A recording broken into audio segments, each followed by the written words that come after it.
Howdy doody everybody, my name is KevGuuey and welcome back to the Shadows of Pygmalion. If you missed the last episode, you can click on the eye on the top of the video to watch the previous episode to get caught up. I walked up to the doll and regarded her.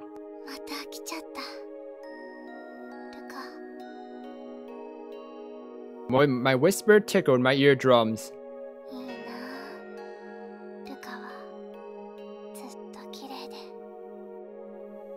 I don't know if you wanted to be a doll.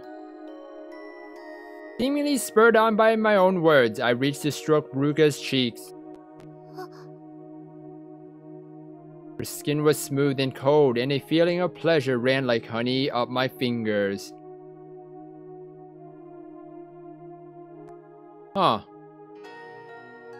Lips like a flower bud, hard and firm breasts, slender legs extending from her dress.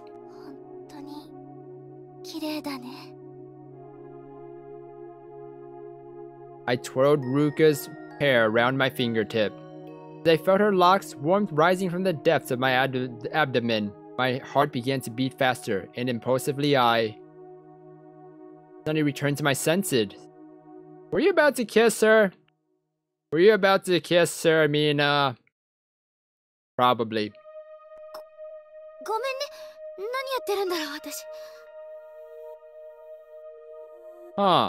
You really did want to kiss her. Unable to cool my excitement, I opened and closed my hands, taking a deep breath.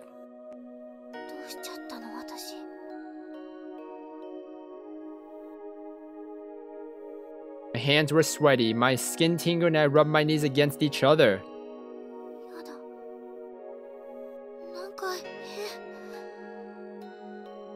The warmth pulsated deep inside my body, sending faint waves of electricity up my spinal cord.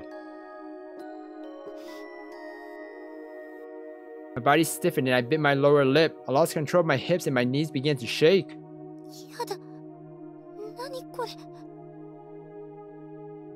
My lower body was consumed by listless pleasure, and desperately I pressed my legs together lest I collapse.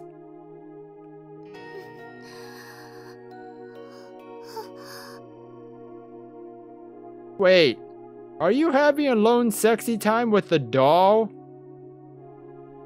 She is having alone sexy time with the doll. My hips shook and my hot breath made white puffs in the cold air. Ruka grew indistinct in my blurry vision.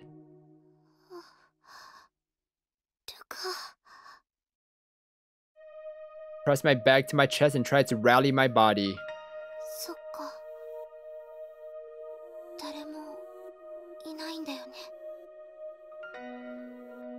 Alone with Ruka, the throb of the silence set fire to my abdomen.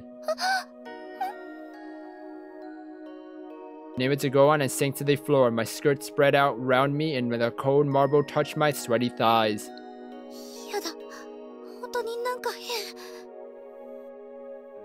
Pleasant tremors echoed throughout my body. I felt my abdomen resonating sweetly, reacting to something else.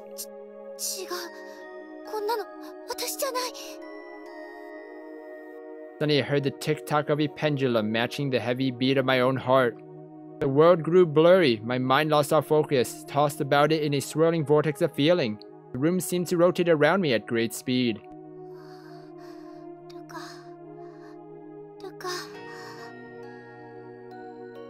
Impulsively, I reached out to Ruka. I wanted to touch her, feel down her cold body.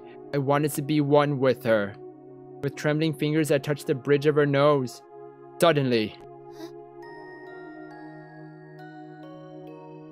Whoa! Ruka opened her eyes. Wait, she's a doll, right? She's a doll? Is she supposed to do that? Is she supposed to do that?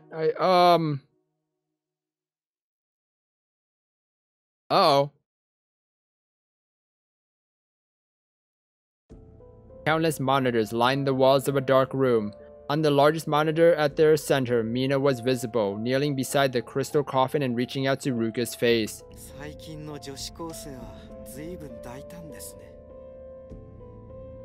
So, she was having sexy time by herself. I see. His glasses were shining silver with reflected light. Of course it is! Oh, Li Fang. Plan was to have her alone. Yang Li Fang laughed a little as she looked at the monitor.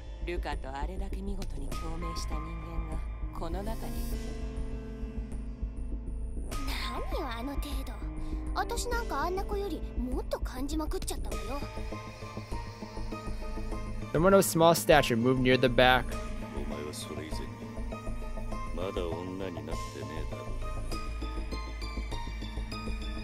The flame of a lighter approached a cigarette.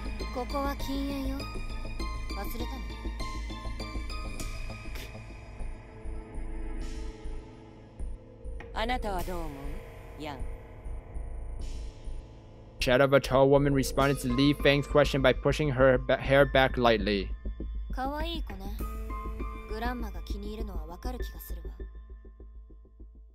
I don't understand what's going on.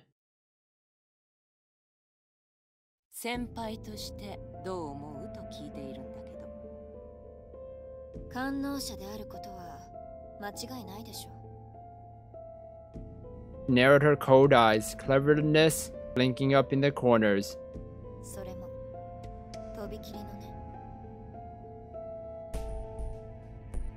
Who are they? What does that doll have to be, what does that have to do with anything?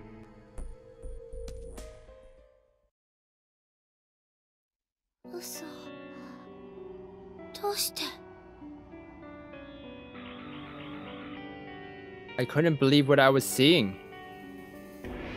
Before me, Ruka was rising up from her coffin. The white flowers that lay on her satin dress fell from her breasts one by one. Her ceramic knees bent and she put her feet across the coffin wall. White rose petals fell to the marble like they would in a fairy tale.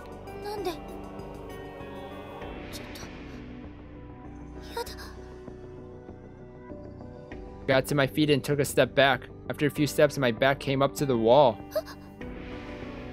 I could hear the faint sounds of petals striking the floor. Ruka stepped toward me, blocking my path. Her face of flawless beauty regarded me silently. Her presence dominated the room like the queen of fairy.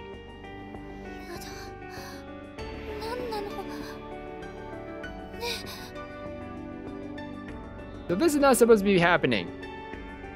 I looked for an escape. Ruka slowly raised her arms and reached for me with pale hands. She took my right wrist.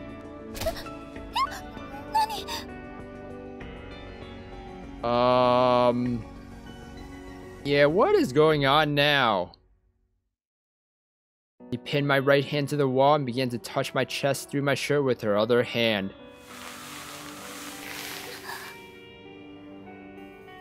Current raced through my body and I started to falter. Ruka's fingers of cold porcelain slowly and gently moved over my breasts. My vision was consumed by silver sparks.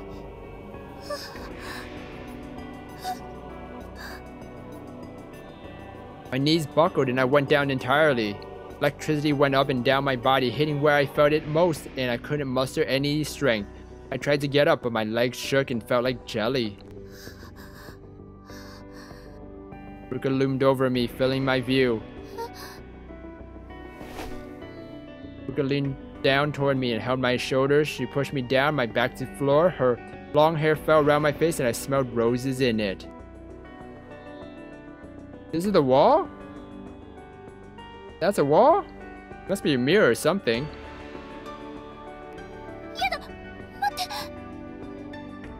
Put my hands between us and pushed at the hard bulge between her satin dress.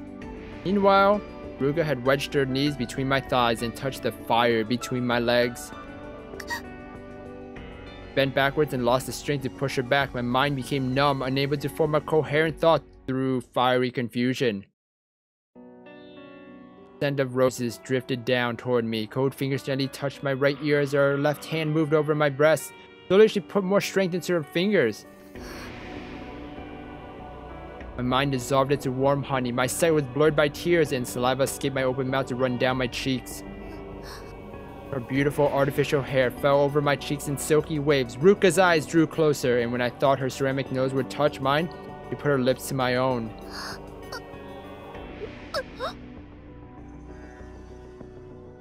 Current ran through my lips and bright lights danced through my vision. My back arched and hot tears ran down from the corners of my eyes.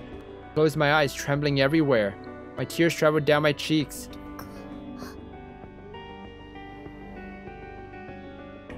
I saw a place I'd never seen before, right before my eyes. The sky was clear and blue. I stood on an endless sea of grass. The earth, the universe, the light of the Milky Way. A bright white light. Someone's faint shadow walking through it bent the light. The resonance accelerated, propelling my mind higher and higher, seemingly without end.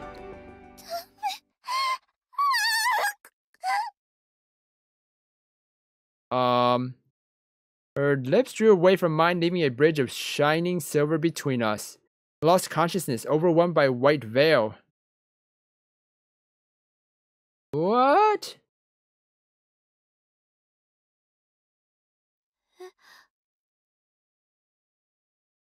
Okie dokie. Well, I'm gonna end the episode here, everybody, for the Shadows of Pygmalion. It seems like she had sexy time with Ruka here. Oh boy, I don't know what is going on. Was she supposed to come alive? Was she supposed to do that? I don't know. What is the Li Fang and everyone else doing in that computer room? I don't know. But we will find out in the next episode of the Shadows of Pygmalion.